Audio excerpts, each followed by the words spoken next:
Everyone, welcome to my channel, and today we are going to talk about genomes and proteomes. So this is the Human Genome Project. Okay, it was initiated to sequence and analyze the human genome in conjunction with the genomes of several organisms, or these several organisms are used to be the model organisms. So let's talk about the genome. This genome was the total digital information contained within the DNA sequence of an organism's chromosome. So within the chromosomes, the DNA is tightly wounded, and the DNA sequence, okay, will be referred to as the information that these series of books displayed here in the Medicine Now in the Wellcome collection in London. So this first printout, okay, in the background was containing 3.4 billion units of DNA codes, and they are transcribed into more than 100 volumes. So each of that volume is 1,000 pages long, and in type it's so small as to be barely legible. So let's talk about genomics. With reference to the Human Genome Project, the genomics is the study of whole genomes. It is a branch of biology that dedicated to the development and application of more effective mapping, sequencing, and also for computational tools. So if you study genomics, we will call you genomicists. They use very large scale or global molecular techniques for linkage analysis. That's how you link organisms to organisms, physical mapping, and the sequencing of genomes to generate large amounts of data, and these data which are then be analyzed by computers. So we have graphs here, okay. You'll see three graphs, and this the first graph is the number of genome projects. It refers to that genome projects that has increased their technological improvements and lowering their cost of sequencing. So before, okay, in 1980s, 1970s, this is quite expensive. Okay, in letter A, you will see bacterial and archaeal genome sequences, which are submitted to a repository. We call it GenBank. Okay, this is exponentially growing of these genome sequences since 1995. And the letter B, the cost to sequence 1 million nucleotides in US dollars, okay, per million bases. You'll see that it drastically declines all throughout the time, okay, in 2012. So the most recent, okay, year that is being recorded in this graph. And lastly, in letter C, the cost of this US dollars to sequence a 3,000 megabyte human-sized genome on a log transformed scale. So you notice that the graph is declining, okay, as the years goes by, as the time goes by, because the cost is from expensive going to the most cheap prices. So you'll see here an alignment, okay, comparing the DNA sequence for the leptin gene that's highlighted in color blue, and humans, okay, the leptin gene from dogs in blue and humans in red. So you will see vertical lines in between them, okay. These shaded boxes will also indicate the identical bases, okay, nitrogenous bases, nucleotides between the leptin gene from humans and dogs, okay. LAP encodes a hormone that functions to suppress appetite, okay, and this type of analysis is a common application of bioinformatics and a good demonstration of comparative genomics. And we'll learn more of this, okay, comparison in the future slides. Genomics has two aspects of their discussion. that was very striking. First, the concept of Human Genome Project introduced the idea of discovery science. This is a new branch or a new scientific approach to biology, discovery. In discovery science, one seeks to identify all the elements of a biological system. For instance, the complete sequence of the 24 chromosomes that contain the 3 billion nucleotides of the human genome.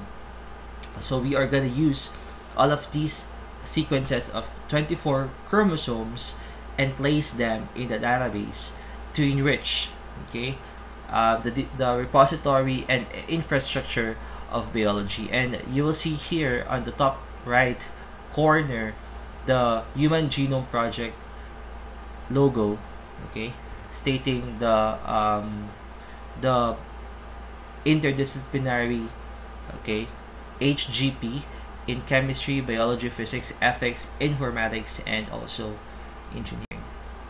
So the second striking discussions of genomics is that the Human Genome Project required the development of a very fast and reliable, high throughput automated DNA sequencing technology, as well as your computational tools which are necessary for capturing, storing, and analyzing very vast amounts of cloning, mapping, and sequence data associated with obtaining genome sequences. And in bioinformatics, you will also learn, okay, pairwise sequence alignment, okay. These are just some of the softwares and computational tools that were being used to compare and obtain genome sequences from each of the organisms. And the rough sequence draft of the HGP was completed in Feb 2001. Okay, in this draft, you will notice that the sequence did not yet have an appropriate level of accuracy. I mean to say, there is an error rate of 1 out of 10,000, and it had some gaps. Okay, an accurate sequence covering 97% of the genome was completed 2 years ahead of the originally proposed 2005 finish date, and it was completed in 2003. So this is your rough sequence of the chromosomes 1 until 22, the autosomes, and the X, Y, and the total genome of your HGP. So the DNA sequence coverage of the first rough draft of the human genome, you'll see that for each chromosome, the first draft coverage, the first coverage of the chromosome sequence is shown with the sum length, okay, of sequenced gaps. Okay, the first draft included 93% of the total human genome. The targeted sequencing of the gaps was performed over the 5 years. The 5 years following the draft release, okay, and in March 2006, the finished human genome sequence with greater than 99% coverage, okay, from 93, it has added 6%, and covering 99.99 accuracy was also being published.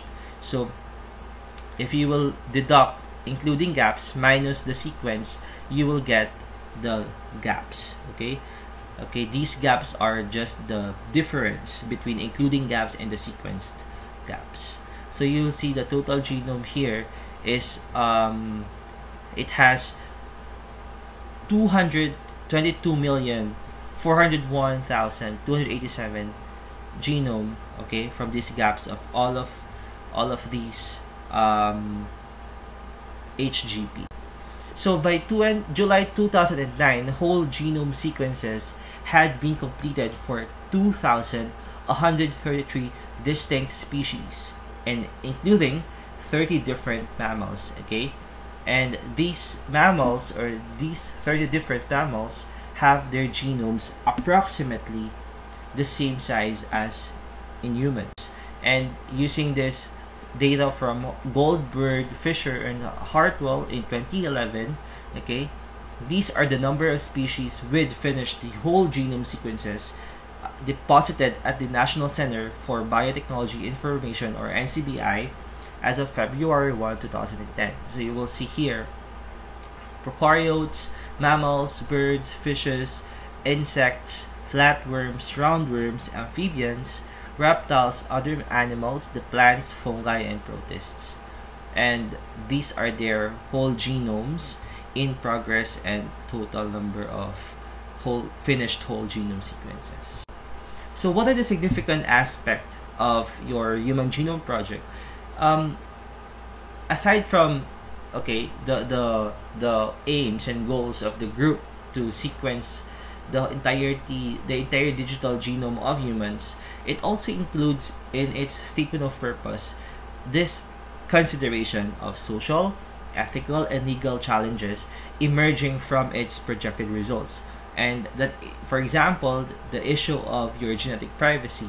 And this Human Genome Project was the first scientific project to do so, to consider ethical, social, and legal challenges. And as suggested by James Watson, its first director, 3% to 5% of the project's research funds were dedicated to study the ALSI of mapping the genome. So that's ethical, legal, and social implications. And it's very critical that this concept is informing the people, informing our society about the new genetics, so that public and private figures can also make informed decisions about resource allocations and the rules and regulations which are governing the applications of our new technologies. So next we will go into your large-scale genome mapping and analysis. So what are these genome features?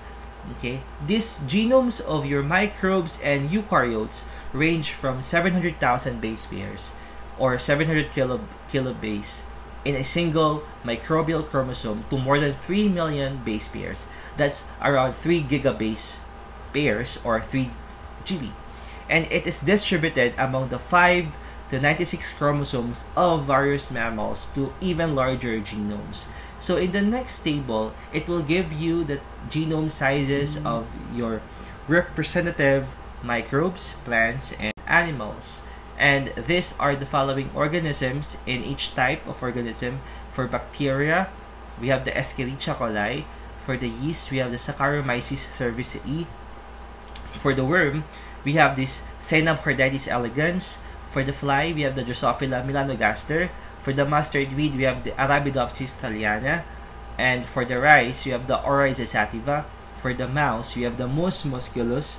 And for the human, we have the Homo sapiens. So as you go down, your developmental complexity is increasing from unicellular to multicellular organisms. And also for the genome size, megabases, for this part of the table, it talks about your haploid genome size, and this includes your heterochromatic DNA. As you go ahead with humans, it has more than 3,200 genome size as compared to the unicellular and basic eukaryotes. For the number of genes, the mouse outnumbered humans with 61,818. And the number of genes per million base pair sequence, we have here the bacteria Escherichia coli with 905 among the largest, and the smallest would be your mouse or the Mus musculus. And these are the following dates of the genomes finished. So these are being compared. These type and model organisms were being compared using their genome features. So this genome features was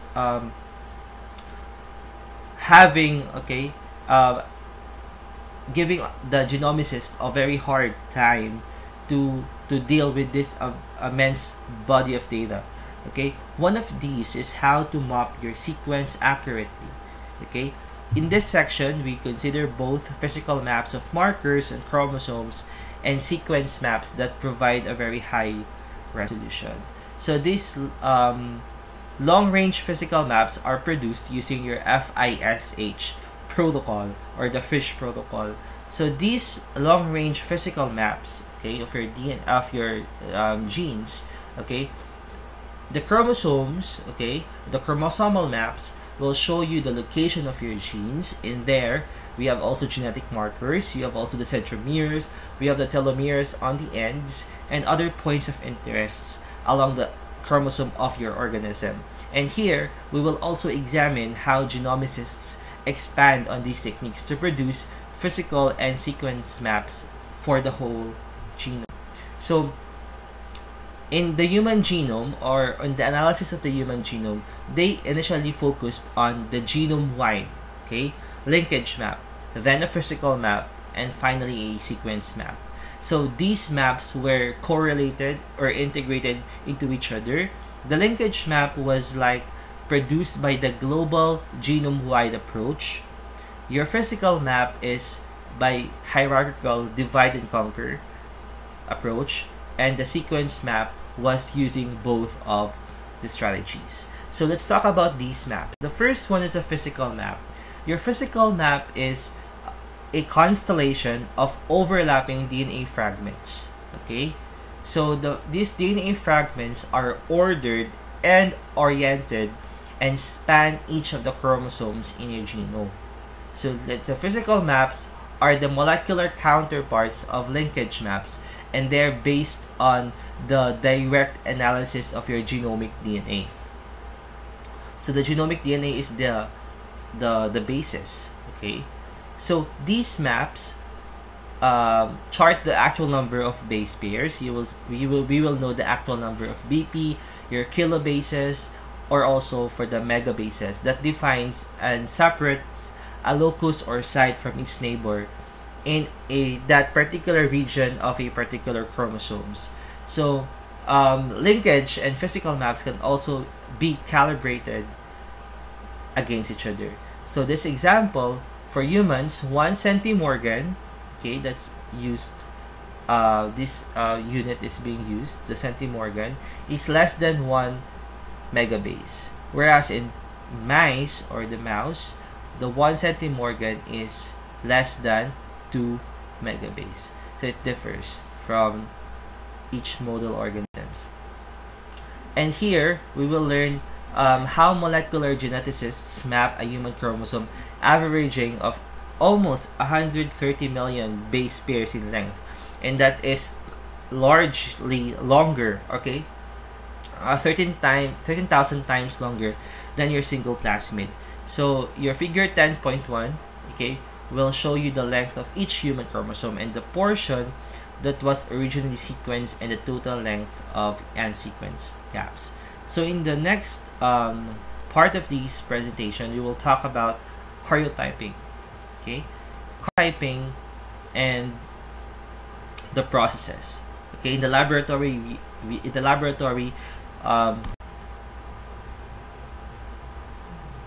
disorder, okay, with your 47 and 21 plus condition.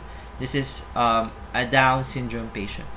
Okay, so in your karyotyping, we've learned that the chromosomes are actively dividing in mitosis, specifically in metaphase. Okay, we will stain them with Giemsa dye and review them in the light microscope. So after we view them in the light microscope, you will see an identifiable series of dark and light regions, and we refer them as the bands and interbands. So the number, intensity, and width of each band in interband are highly reproducible characteristics that a skilled cytogeneticist can use to distinguish each pair, okay, of homologs from all other chromosomes in a cell. So you will be getting a pool of chromosomes, then stain them with Giemsa dye, viewed under the microscope. Then they will be manifesting, or they will be showing up their dark and light regions. And for convenience, investigators convert these light and dark bands actually observed under the microscope into a black and white diagrams of your chromosomes, and we call them ideograms. So in your karyotyping, okay, the autosomes, you will refer to as your somatic cells, are also numbered in order of their descending length. So you'll see the number 1 has the longest chromosome, the longest arm of chromosome. So in this slide also we'll be learning that the shorter arm of each chromosome is being designated as P. So that's French for petit. And the longer arm below is Q, which is a French word for tail. Okay, so a karyotyper will number each band and interband, and they will be starting off in the middle, or we call it the centromere, and moving out along each arm towards your telomere. So for the human karyotype, okay, this banding, okay, the GEMSA banding, which will distinguish the chromosome. So this is a photograph of a complete set of human chromosomes which are being stained during the metaphase stage of your mitosis. So this is coming from the National Human Genome Research Institute. And this second image is the human karyotype and the ideograms. So you will see the chromosomes 1 until 22, and it will directly say us that this karyotype is coming from a boy patient. So this banding, okay, you'll see it on the right side, will distinguish the chromosomes. So this example is the chromosome 7, and we have 3 different levels of your banding resolution: the first, second, and third. Okay, first, second, and third. So as you improve your staining techniques, okay, which previously appeared on the first one as a single band, resolving into a series of bands and interbands, we will produce more and more light and dark portions of these chromosome number 7. Thus, at the resolution on the left, okay, 7q31, this one, 7, which means the chromosome number, Q, which means the Q arm, and 31, which means it's located below, okay, the centromere. So it appears as one band. As you go further, it becomes 2 bands, 7q31.1 and 7q31.3. And it also flanks an interband in the middle, that's 7q31.2. And using a higher resolution on the right, on the last chromosome here, okay, your 7q31.3 itself will appear as 2 bands, that's 31.31 and 7q31.33, and it also adds an interband of 7q31.32. That's it. Okay, and reading a karyotype is very easy. Okay, you just have to choose a homologous pair, okay, and order them by size. So we will refer to the 1 as the longest and 22 as the shortest. Okay, so you will also know that if it doesn't have a pair, okay, it is classified under an abnormality. We call that the monosomy, or if it's 1 chromosome, and if it's in 3s instead of 2s in a pair, we refer to it as the trisomy, or the 3 chromosomes. So this is the sex determinating chromosomes for the males, XX, XY, and for the females will be the XX. And we'll go on with staining. Okay, staining will make us make karyotypes possible. Okay, and usually a suitable dye, which we call as the GEMSA, is applied, okay, after the cells have been arrested during the cell division by a solution of colchicine, usually in metaphase or prometaphase, when the chromosomes are most condensed. So in order for us to the GEMSA stain to adhere correctly, all chromosomal proteins must be digested and removed. Okay, for humans, we have the white blood cells. Okay, the leukocytes are the most frequently used because they are easily induced to divide and grow in tissue culture. And also, sometimes observations may be made on non-dividing interface cells. Okay, the one which probably enters before mitosis. Okay, because the sex of an unborn fetus can be determined by observation of your interface cells. So that's the amniocentesis and we will be learning that in our future lessons here in the channel. So how do we observe on karyotypes? Okay, we have 6 different characteristics of karyotypes which are usually observed and compared.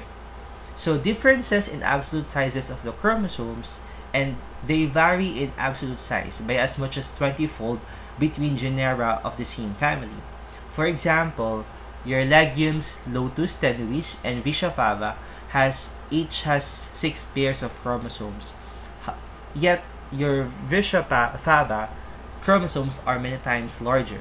Okay, so that's the usually we will be looking at. Okay, these differences will probably reflect different amounts of DNA duplications. And number 2, differences in the position of the centromeres. And we've learned in our previous lesson that it could be on towards the P arm or towards your Q arm. Okay, this also differences will probably came about through translocations or the transfer of genetic material from one chromosome to the other. Differences in relative size of the chromosomes. These also differs. Okay, these differences probably arise from segmental interchange of your unequal length. So this is your first photo here, your Lotus tenuis and Vicia faba, okay, or the faba beans. Next would be differences in the basic number of chromosomes. Okay, although in humans we have 23 pairs, okay, compared with plants and animals. Plants have more. Okay, number of chromosomes. We have fungi also. These in this instance, we will know that the differences could have resulted from unequal translocations. Okay, so when you remove all the essential genetic material from a chromosome, it will be permitting its loss without penalty to the organism. So this hypothesis is called the dislocation hypothesis, or also through fusion. So in addition, humans have 1 pair fewer chromosomes than the great apes. Human chromosome 2 appears to have a result from the fusion of 2 ancestral chromosomes. So from ancestral chromosomes, okay, from your apes, okay, it was lost in humans and conserved in apes. And many of these genes of these 2 original chromosomes have been translocated to other chromosomes. Next observations would be differences in number and position of your satellites. What are satellites? These are small bodies attached to a chromosome by a thin thread. So we will be knowing satellites in our future lessons. We will also know that the difference in degree and distribution of heterochromatic regions. Okay, your heterochromatic stains are darker than euchromatin because it refers to as the tightly packed part of regions of your chromosomes. Okay, heterochromatin also mainly is composed of genetically inactive and repetitive DNA sequences, as well as it contains a large amount of your AT pairs, okay, or adenine and thymine. And euchromatin is usually under active transcription, and they stains much lighter, and it also has a lesser affinity for the gamma stain. And euchromatin regions has a large amount of your guanine and cytosine pairs. So the staining of techniques, okay, using gamma staining is, we call that the G banding. Therefore, they produce typical G bands. So using chromosomes, we will also know variations. Okay, a full account of karyotype may therefore include the number, type, shape, and banding of the chromosomes, as well as the other genetic cytogenetic information. So these variation is often found between sexes, between the germline and soma, the gametes and the rest of your body, okay, between members of a population. So that's the chromosome polymorphism. Okay, how many morphs does the chromosome shows? Okay, how many phenotypes does this chromosome is showing? also in geographic specialization, and in mosaics or otherwise abnormal individuals. So next, we will try to look at spectral karyotyping. This is a specialized karyotyping which applies your the FISH application. Okay, in this image from the NHGRI, Jane Addis gave us the spectral human karyotype. It shows different colors, and the colors are very unique to each of the sister chromatids from that chromosome. So this spectral karyotyping or elegant sky is a method for constructing karyotypes which just make it easy to identify individual chromosomes. So they are more likely to be specialized in a general protocol we know that as the fluorescent in situ hybridization, or the FISH. Okay, this FISH is used to locate regions in the genome that are homologous to a nucleic acid probe. So this nucleic acid probe will determine, okay, each chromosome, and they will be assigning a very distinct color, and they will also, aside from that, from the identifying of colors, they will be letting the homologs attach and match each other. So X and Y is shown here in the bottom, and the autosomes from 1 until 22nd is shown in this sky photograph. Okay, so in spectral karyotyping, each probe for your in situ hybridization is made from multiple DNAs that originated from positions scattered along the length of the individual chromosomes. So the probe for chromosome 1 is labeled a group that fluoresces in one color. The probe for chromosome 2 is tagged with a fluorescence of a different color, and so forth. So that the 24 human chromosomes will be recognized in by a scholar using in a karyotype. So what are the steps? Okay, in the laboratory we'll be doing this of this FISH protocol.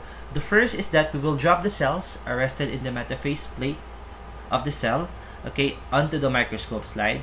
The cells will just be burst open, okay, their chromosomes will be spreading apart. Next, we fix the chromosome and gently denature the DNA within them. Okay, then the overall chromosomal structure is maintained, and even each DNA double helix opens up at numerous points. The third one, we will be using labeling a DNA probe with a fluorescent dye. We add it to the slide, incubate it long enough for a hybridization to happen, and wash away this unhybridized probes. And number 4, we view them under the under a specialized fluorescence microscope that uses the UV light. Okay, this UV light will cause the bound probe to fluoresce in the visible range of the spectrum. And in the next image, we will see a FISH protocol.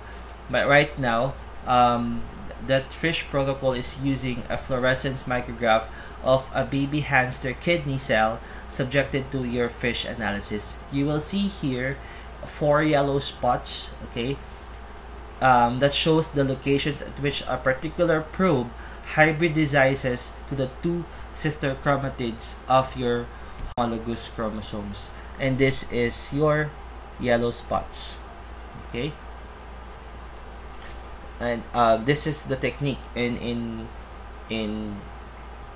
a sketch, okay, ideal sketch made by the artist. So in spectral karyotyping, okay, we also use image processing softwares, and it assigns a pseudo color to each spectrally different combination, and it allows the visualization of individually colored chromosomes. Okay, and there's another term, okay, we also have to learn in this section, the word contig. Okay, this is coming from the word contiguous, which is a set of 2 or more overlapped cloned DNA fragments that together cover an uninterrupted stretch of your genome. So that's it. That's all we have for today. You've learned more on the basics of the Human Genome Project. What is genomics? Okay, what are the finished whole genome sequences, and a significant aspect of the Human Genome Project. Also, we have learned large-scale genome mapping and analysis, the features of the genomes, long-range physical maps, okay? And also, we've learned the karyotyping and its basics, okay? Ideograms, how do we name a karyotype? What are bands and interbands? What are different staining techniques? What are observations on karyotypes, okay? And what is variation in karyotypes? And lastly, we've learned about spectral karyotyping, or the sky, which is an application of your FISH. Okay, steps on FISH protocol and spectral karyotyping and counting. And that's it. We all have for today. This is Genomes and Proteomes, and thank you for watching. Bye bye.